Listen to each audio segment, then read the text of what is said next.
Edward Strikes Out.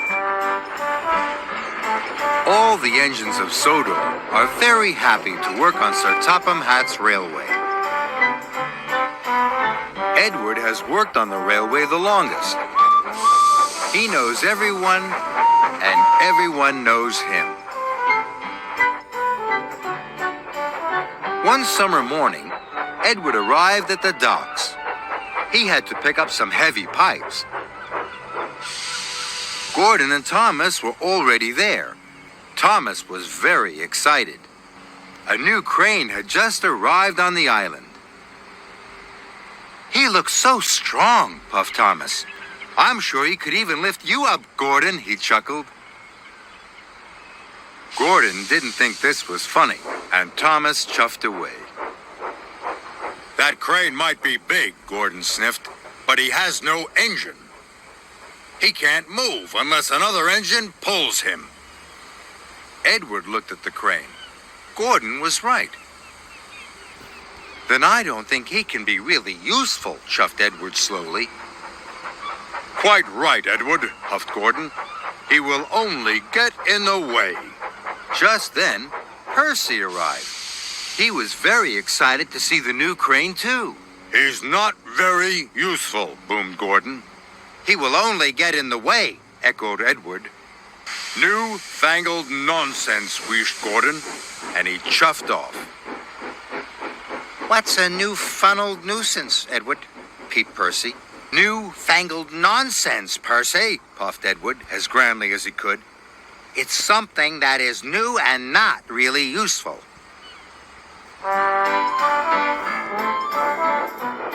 Edward's freight cars were right next to the new crane.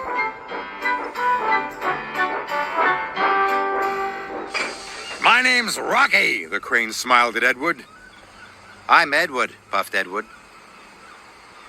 "Can I come with you?" asked Rocky. "I could help you with those heavy pipes." "I don't need your help," sniffed Edward. "Newfangled nonsense."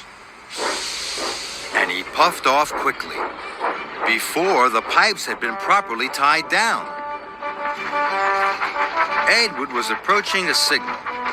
He was thinking about Rocky. He was going too fast. Suddenly, the signal changed to red. Edward screeched to a stop, but the sides of the freight cars collapsed. Steel pipes toppled all over the tracks. "Bust my buffers," puffed Edward. He looked at the heavy pipes and wondered what to do. Thomas had said Rocky was very strong. "Newfangled nonsense," huffed Edward, and he asked his driver to telephone for Harvey. Harvey puffed and chuffed as fast as he could to the rescue. Harvey started to move the pipes, but the pipes were heavy. He could only lift them one by one. "This is going to take me a very long time," gasped Harvey. Just then, Thomas and Emily arrived. They saw the pipes. "We have to get through," tooted Thomas. "Why don't you go and get Rocky?" No, whistled Edward.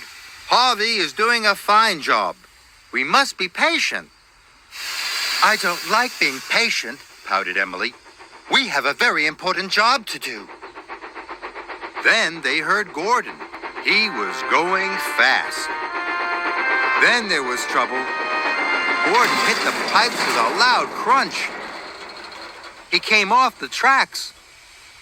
It was a terrible mess. "I can't lift Gordon," sighed Harvey. "He's too heavy." "Edward, we need Rocky," tooted Thomas. Gordon sniffed. "Newfangled nonsense." But Edward knew this was a disaster, and he knew that Harvey couldn't lift Gordon. There was only one thing to do. "I'll go and get Rocky," Edward wished, and he raced off. Edward steamed into the docks. "Rocky, we need your help," he whistled. "It's an emergency." "I'm ready and waiting, Edward," whistled Rocky happily. So Edward buffered up to Rocky and together they left for the junction. Go get him, Edward!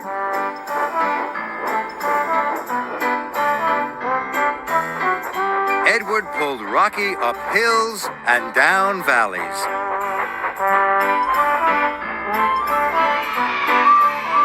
Everyone cheered and waved at them. Edward felt very proud to be pulling the newest arrival on Sodor.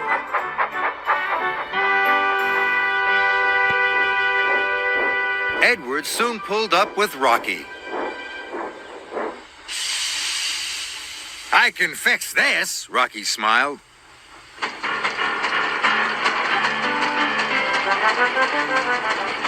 And with his mighty crane arm, Rocky lifted Gordon back onto the track.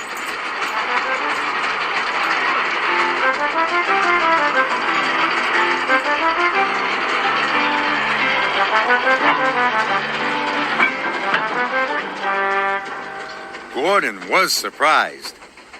Thank you, Rocky, he huffed. Good work. Then Rocky lifted all the pipes off the rails.